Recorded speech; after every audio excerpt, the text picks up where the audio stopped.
Coming up in this week's episode of Punt Long, we focus on one of the best German players to ever grace the game. Good Guys in Dafc returns, our friends at the SPFL make another appearance on New Bellend, and the usual chat about Dunfermline Athletic Football Club. Enjoy! So this week, as I said, we're starting off by talking about one of the best German footballers to ever have graced the game.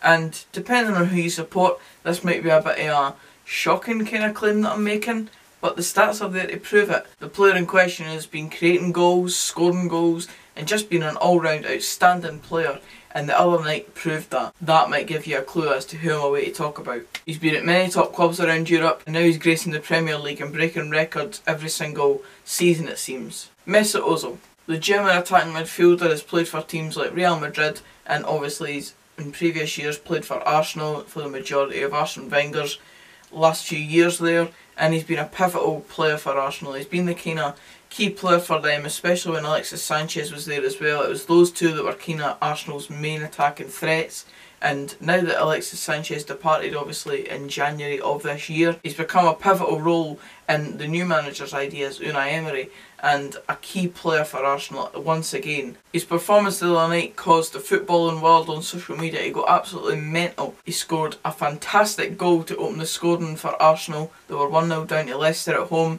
and Ozil replied to make it 1-1, and then within the space of 10 minutes he was involved in the two Arsenal goals that then pulled it to 3-1. And one of the goals I was absolutely astounded by. It was your regular kind of Arsenal brilliant football type move, just kind of slick passing and quick, concise moves, but the way it just all came about.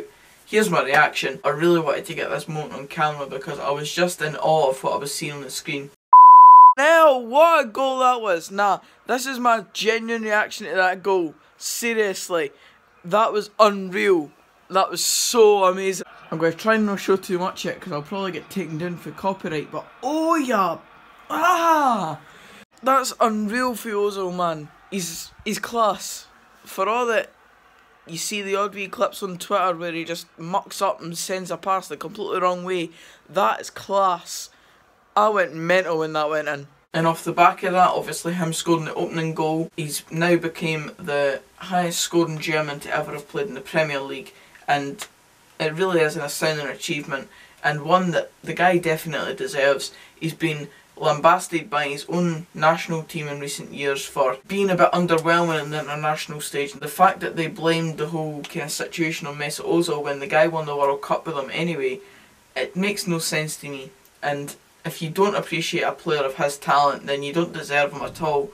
He's a fantastic player. Ozil was on fire the other night, and it was just so impressive. So, Dafc and Good Guys FC. They were a kind of feature on my channel regularly throughout when I had the canvas behind me, when I had the Scotland flag and the faces behind me and stuff like that. But they've kind of flew into a bit of obscurity since I've went with this new background. Obviously, as you can see up to the right hand side of me at the moment, I've got the Dafc and Good Guys FC books up there, and that was always a plan of mine to incorporate them at some point. We're going to go through who's in Dafc, who's in Good Guys FC. Let's get on it. Right, so your man ordered them on the interwebs, and then there we were, sent away, and a grand old 10 days later they came through the letterbox. They were made with yet another DIY project on the channel. Swear to God lad, there's more that goes into this than you believe. And here we are. So first up, Good Guys FC. Good Guys FC is made up of people within football that are proper top blokes. Mesut Ozil, a new inclusion into it, due to the fact that he's an absolute class player, and a class guy at that. Then, we've got the man himself, Stephen Dobbie. Now, if you're wondering why can you barely see them, well, went to Tesco to print these off because we thought, well, we'll get them printed off at good quality, etc. Well, turns out Tesco printers don't like red, so you can't see any of their faces.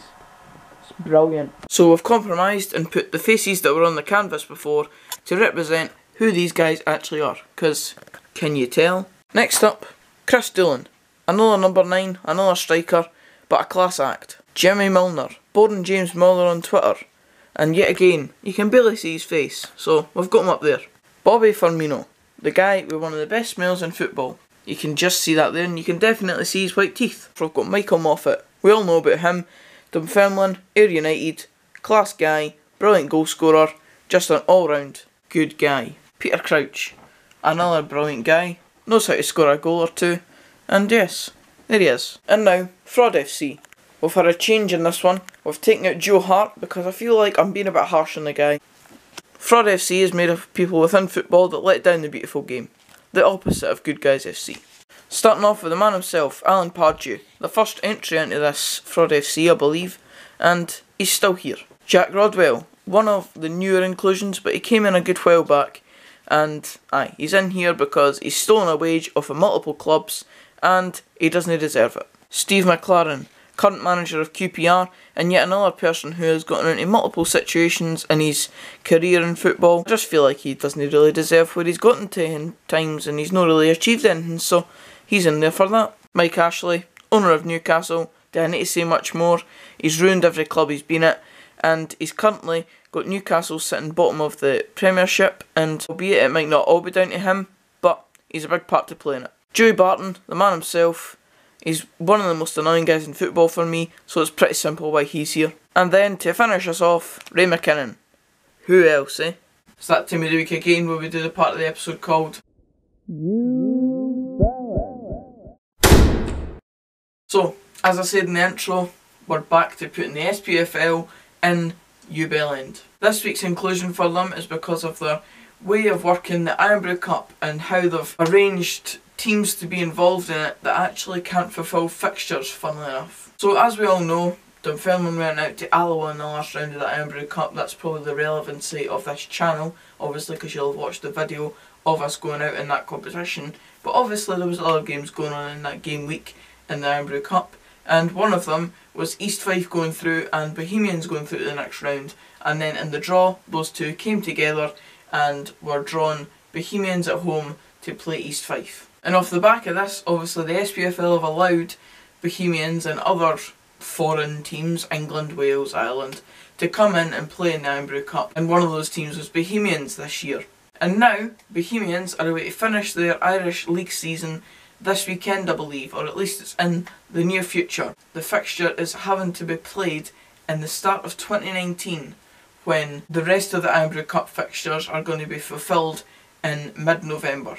It's absolute madness. How could you allow a team to come into the competition knowing fine well that if they get to a certain stage in the competition that they're not going to be able to fulfil the fixture like any other team will? I get that it's meant to be a sort of different competition and it allows teams to have different experiences. By Christ, I was glad that we got the chance to experience a totally new game in Boreham Wood and experience that full weekend, and I'm grateful for that chance that was given to us by the SPFL.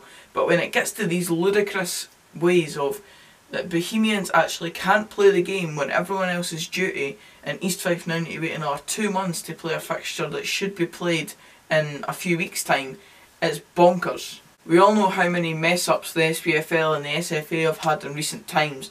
It's been unprecedented how many times we've had to mention them on here, but this just adds to the list. It adds to the list of just things that should never happen. A team certainly shouldn't have to wait a full 2 months because a team's season is ended. Imagine East Fife are raging about this. Imagine if they're on a poor run of form come the new year and it actually turns out that they would have had a far better chance of going through and perhaps winning a cup. And for a low league side, we all know how much that means. We shouldn't have these kind of situations, and it just kind of makes a mockery of the full competition, when actually, if you get it right, then fans do appreciate these experiences. But with this whole kind of controversy going on around it, I don't think many fans are best pleased, especially when you're an East Fife fan. And as usual, you know, Punt, I'll go full circling back to my team, Dunfermline.